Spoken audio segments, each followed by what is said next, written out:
from one recovering codependent to another. Here's some things to think about. So I get you. I get you. Mine was from, it usually stems from some sort of childhood trauma, where there's some sort of narcissistic abuse, addiction going on. There's some situation where the child is required to be the parent instead of the parent being the parent. So you have, the emotionally immature parenting happening. And so you have this, and then from that, you learn as a child that your job is to manage somebody, maintain them, keep them going, right? And make sure that they don't do what they aren't supposed to do. So you turn into the parent as a child, and you don't realize that that's what's happening. And it's hard. Oh my gosh. It is so hard, and it is such a load. It is a load to carry, and children are way too young for that. Period. So one of the things that you start feeling when you get older, you keep repeating these patterns, okay, until you realize that that's what's happening and you move on with it, okay, or you heal it together, or this person goes to like some sort of counseling. I'm going to tell you, narcissism, that's a hard one to get past, okay. It typically just stays. There's a broken part there. And they will be incredibly manipulative and tell you that they're healing when they're not. But life is good. So no, it's not. I'm sorry. That was the wrong words to put there. But codependency, you start feeling all of this fear. It is fear driven. And so what do you think happens to your nervous system?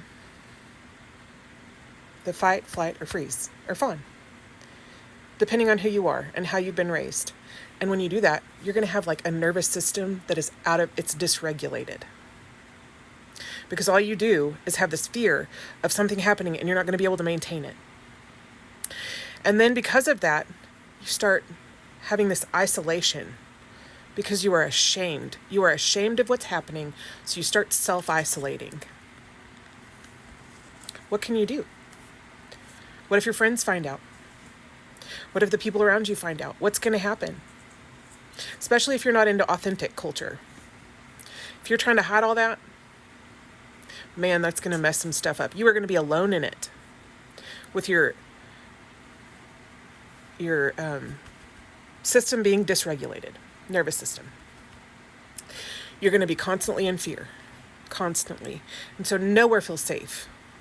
And herein, let me introduce, this is where complex PTSD type stuff comes from.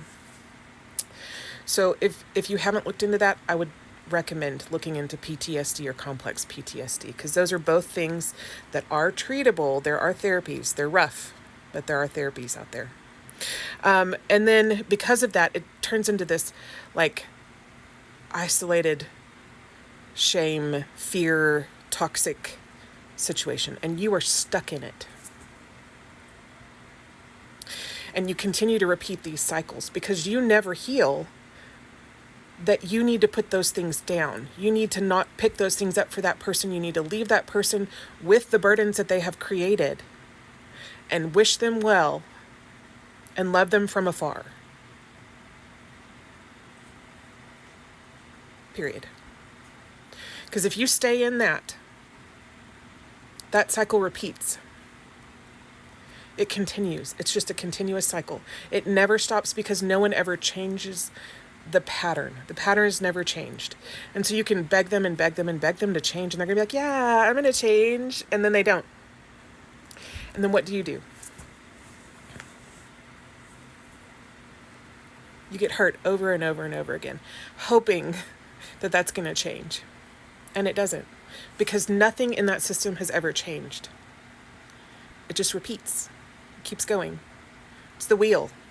So until you take something out of the wheel, aka you, it's going to keep going.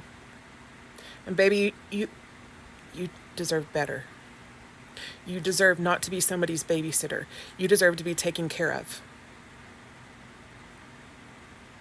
You deserve love. You deserve to be loved, feel supported, have a partner, not a child that you are raising. That is the awful truth. and it hurts like hell. And that is your codependency. Because you feel like if you left and you were alone, you couldn't do it.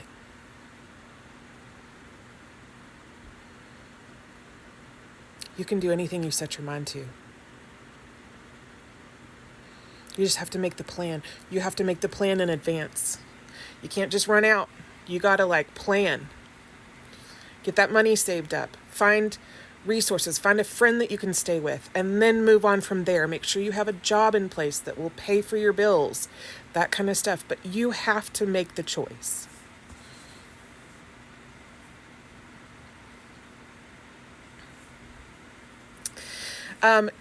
You hold on tight to this person, thinking you're going to avoid pain. If they just change, right?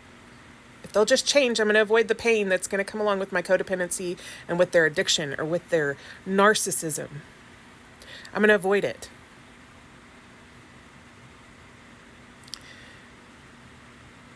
The bad truth is, you are in pain right now. You just don't know it. You're not acknowledging it. You're in pain because you are in fight, flight, freeze, or fawn mode nonstop. Your system is dysregulated. Your nervous system is dysregulated, and that can cause pain. It can cause illness. It can cause heart attacks. It can cause strokes. It literally manifests itself inside of your body. It can cause gut issues.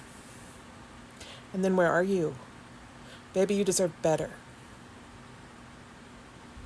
I want you to have better. I want you in a place that's safe for your nervous system and for you to heal. And if you are not, I want you to think about how much you are worth to the people that love you. Maybe you have children. They need you.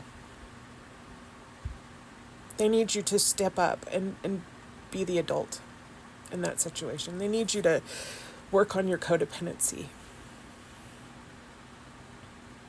I have a whole video about it if you want. I don't know if it'll help. It's real short, but there are also other resources out there. There are counselors that will help you. There are books that you can read, because this is one of the oldest tricks in the book, because we've had relationships since the dawn of time. And there have been problems since the dawn of time. And so codependency, it's an old one. There are books. You can go to the library and check one out. You can look online. There's all kinds of stuff online. Find help. Heal that part. Get your loved ones out of that situation until they heal. When they actually do heal, they do the work, and they've shown you through actions over an extended period of time that you can trust them, then you can go back. But until then, you are just another cog in that wheel, continuing to keep it going. You're enabling, and that's what they call that. And that's the hard part. But anyway, if you are in this situation, I'm sending you so much love. I'm wishing you so much healing. I'm wishing you peace and protection for your family.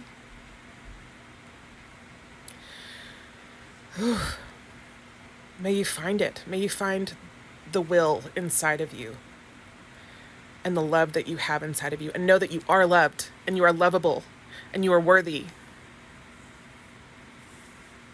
You are needed. You're inside.